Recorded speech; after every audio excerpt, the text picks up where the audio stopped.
8 สัญญาณอันตรายที่บอกว่ากำลังเป็นโรคแพ้ภูมิตัวเอง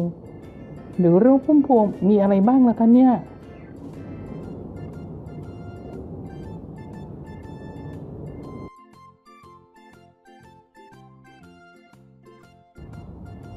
สวัสดีค่ะพี่ปราจากช่องให้พี่สุขภาพดีพี่ปรานะคะวันนี้พี่ปราจะมาพูดในหัวข้อเรื่องของ8 สัญญาณอันตรายค่ะที่บ่งว่าเราอาจจะเป็นโรคแพ้ภูมิคุ้มกันตัวเองหรือโรคพุ่มพวงแล้วมันมีอะไรบ้างล่ะคะเชิญชมคำตอบในคลิปนี้ได้เลยค่ะ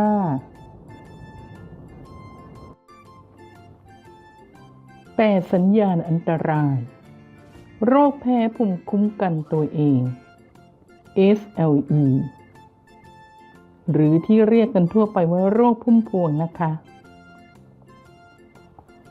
โรคแพ้ภูมิคุ้มกันตัวเอง SLE ไม่ใช่โรคใหม่หรือโรคเพิ่งมาฮิตมาบูมกันตอนนี้หรอกค่ะเป็นโรคที่ผู้ป่วยจำนวนไม่น้อยในประเทศไทยรวมถึงต่างประเทศด้วยที่น่าแปลกคือคนป่วยโรคนี้กันเยอะเลยค่ะและอาจจะเป็นเพราะไม่รู้ตัวและอาการนี้มันก็จะค่อยๆเป็นนะคะจนนำไปสู่โรคที่ร้ายแรงจนถึงขั้นเสียชีวิตได้ถ้าเราไม่ได้รับการรักษา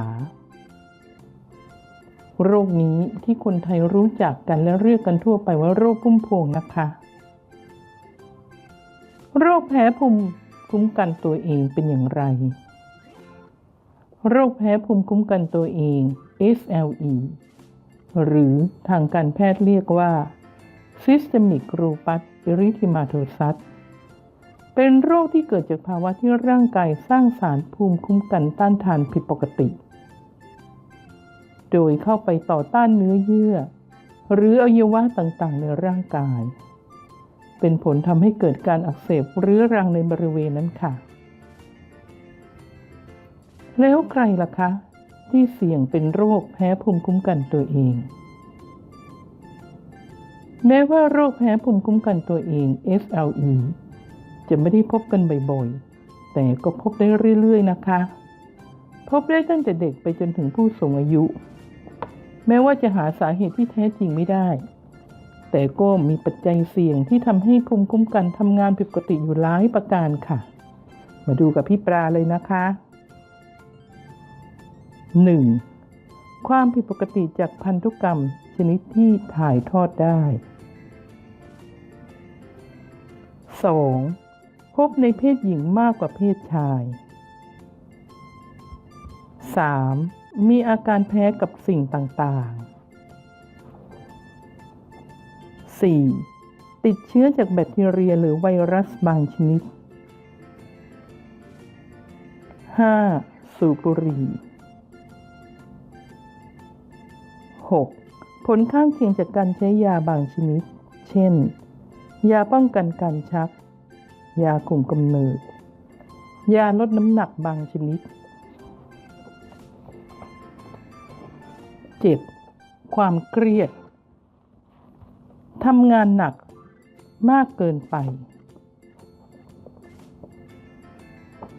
อาการของโรคแพ้ภูมิคุ้มกันตัวเองนะคะพี่ปลายอยากจะบอกว่าสัญญาณอันตรายที่เป็นอาการเริ่มต้นของโรคแพ้ภูมิคุ้มกันตัวเองมีหลากหลายอาการขึ้นอยู่กับว่าบริเวณที่เกิดความผิดปกติจนมีอาการอักเสบในระยะแรกไปจนถึงระยะเรื้อรังที่อาจเริ่มเกี่ยวพันกับอวัยวะอื่นๆ 1. มีอาการทางผิวหนังเช่นมีผื่นแดงมักขึ้นบริเวณใบหน้าช่วงตรงกลางและโหนกแก้มทั้งสองข้างรูปร่างคล้ายผีเสื้อค่ะและสังเกตดีๆนะคะอาจมีอาการผมร่วงร่วมด้วยค่ะ 2. อาการผิดปกติทั่วไปที่หาสาเหตุไม่ได้เช่นปวดศีรษะอ่อนเพลียเบื่ออาหารผอมลง 3. อาการทางปอดเช่นเจ็บหน้าอกไอ ปอดเยื่อหุ้มปอดอักเสบมีน้ำในปอดเหนื่อยง่ายเยื่อหุ้มหัวใจอักเสบไปจนถึงหัวใจเต้นผิดปกติ 4. อาการปวดข้อปวดกล้ามเนื้ออาจไม่มีอาการบวมแดงค่ะแต่ปวดได้ทุกส่วนที่มีข้อหลายคนจะบอกเลยนะคะว่ามีอาการปวดข้อเข่าข้อเท้า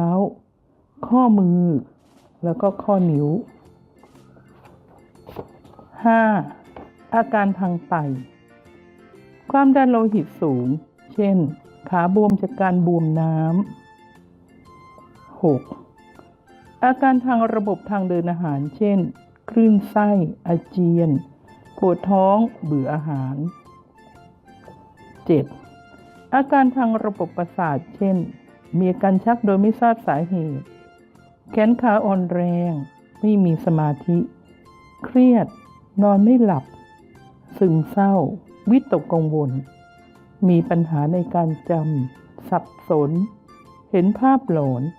โดยอาจเป็นผลข้างเคียงมาจากอาการเยื่อหุ้มสมองอีกทีก็ได้นะคะ 8. อาการทางระบบโลหิตเช่นโลหิตจางภาวะซีดความดันโลหิตต่ำเม็ดเลือดขาวต่ำเกล็ดเลือดต่ำหลอดเลือดอักเสบอาจจะพบเป็นจุดแดงๆเล็กๆทั่วตัวคล้ายๆไข้เลือดออกก็ได้นะคะคราวนี้เรามาดูกันเลยค่ะการรักษาโรคแพ้ภูมิคุ้มกันตัวเองและเขาทำอย่างไรในทางการแพทย์นะคะจะพยายามควบคุมโรคให้สงบด้วยการให้ทานยาแล้วก็รักษาตามอาการที่พบ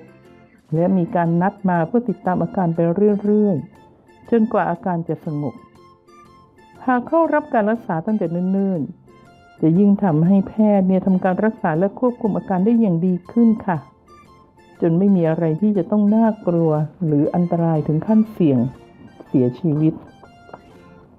คราวนี้เรามาดูอีกครั้งหนึ่งนะคะวิธีป้องกันโรคภูมิแพ้ภูมิคุ้มกันตัวเองนะคะเขาทำกันอย่างไรเป็นที่น่าเสียดายนะคะที่พี่ปลาอยากจะบอกว่าโรคแพ้ภูมิคุ้มกันตัวเองไม่มีวิธีป้องกันได้100%ค่ะ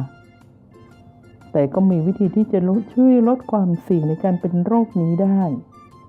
เรามาดูกันเลยนะคะเราจะต้องทำอย่างไรหลัก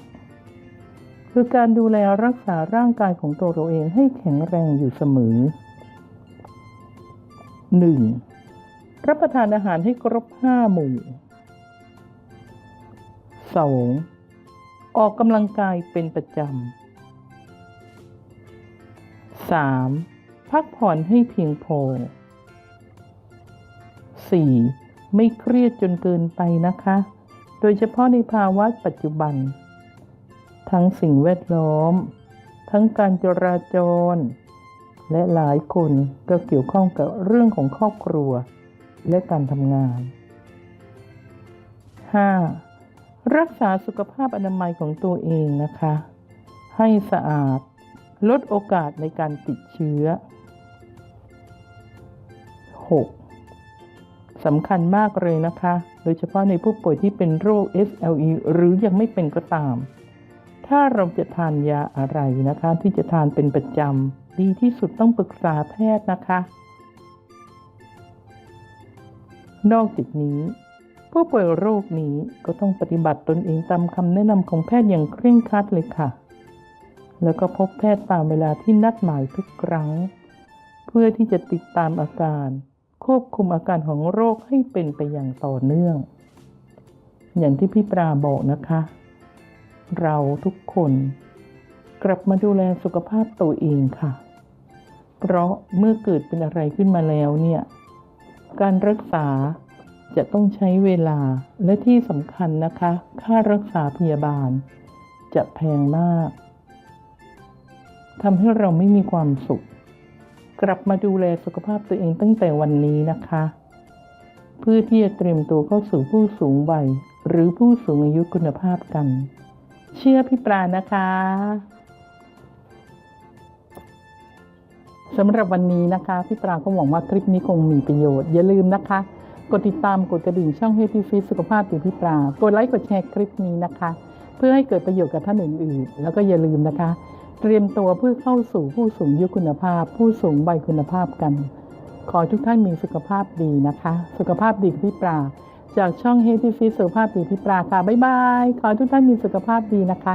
สุขภาพดีพี่ปลาค่ะบ๊ายบายจากช่อง Healthy Fit สุขภาพดีพี่ปลานะคะบ๊ายบาย